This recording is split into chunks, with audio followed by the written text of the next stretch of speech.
Bine v-am regăsit la Horoscop. În săptămâna ce urmează, Venus, planeta micului succes, schimbă sectoarele de viață și ne poate influența în bine sau în rău acțiunile, dar în funcție de voința noastră. Ce capitole de viață interacționează cu această planetă benefică, urmăriți în momentele următoare. Berbec. Câștigurile realizate în ultima perioadă favorizează plecarea ta într-o deplasare turistică într-o destinație din afara țării, dar trebuie neapărat să fii însoțit de partenerul de viață. Totuși, dacă nu poți pleca departe de țară, ar fi bine să eviți orice ieșire rapidă la distracție la mică distanță de casă, unde nu vei reuși să te simți deloc bine. Taur. Reușești să obții o sumă de bani necesară rezolvării unor probleme de sănătate ale unui membru mai în vârstă al familiei și depui eforturi substanțiale pentru a-l ajuta efectiv în vizitele la medic și în obținerea medicamentelor necesare. În schimb, acasă poți avea unele dezacorduri cu partenerul de viață legate de venituri și cheltuieli.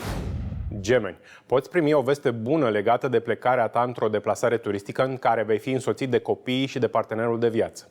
Este surprinzător că, deși această ieșire pare imposibilă, o serie de conjuncturi neașteptate o vor face posibilă. Totuși, o manifestare temperamentală cam nepotrivită pe care o ai la locul de muncă se poate lăsa cu urmări mai neplăcute. Rac. Beneficiezi de o suplimentare a câștigurilor pe care le realizezi la locul de muncă după ce se liniștesc apele într-o situație puțin mai încordată. Un membru mai în vârstă al familiei îți poate aduce indirect alte câștiguri. În schimb, poți înregistra o mică pierdere de bani cauzată de copiii tăi, care, în afară de pagubă, produc și o scădere a prestigiului tău.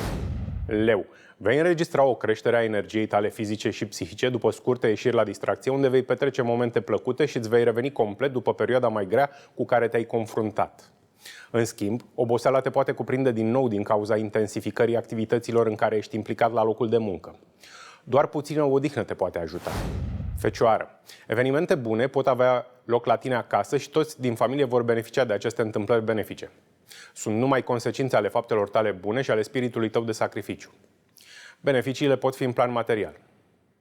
În schimb, în planul negativ al vieții, te poți lovi de un eșec în obținerea unei sume de bani sub formă de credit bancar sau împrumut de la prieteni. Balanță. Activitatea ta profesională poate înregistra un impuls pozitiv cauzat de veniturile pe care le vei obține din alte surse și prin alte metode. Spiritul tău comunicativ te ajută decisiv. În schimb, nu poți avansa în ierarhia profesională la locul tău de muncă din cauza ce țin mai mult de incompatibilitatea studiilor decât de competența profesională. Scorpion. Îți sunt recunoscute de toată lumea meritele pentru buna relație pe care o ai cu partenerul de viață și pentru tot ce ați realizat împreună în plan material și nu numai. Dacă totuși ai restanțe financiare, încearcă să le achiți neîntârziat. Altfel, dai naștere unui conflict greu de escaladat și din care vei avea numai de pierdut. Săgetător.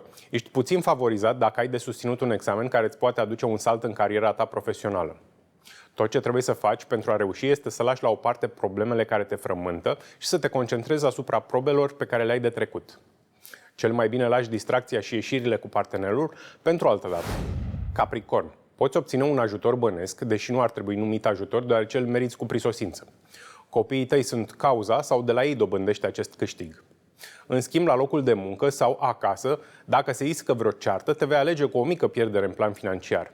Se anulează șansele obținerii unui venit aparent sigur. Vărsător. Activitatea ta din care îți câștigi existența, stabilitatea locului numit acasă, îți aduc armonie și înțelegere în relația cu partenerul de viață. Cu toate aceste lucruri bune, ar trebui pentru o vreme să evitați ieșirile la distracție atât împreună, dar și separați, pentru că veți auzi de la gura lumii lucruri neplăcute, dar neadevărate, care vor slăbi relația dintre voi dacă le veți crede. Pești.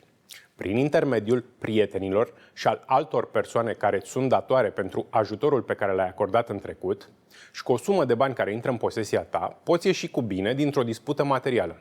Și astfel nu vei avea nimic de pierdut din punct de vedere financiar. Totuși, un membru mai în vârstă al familiei se poate confrunta cu o problemă de sănătate și vei fi afectat.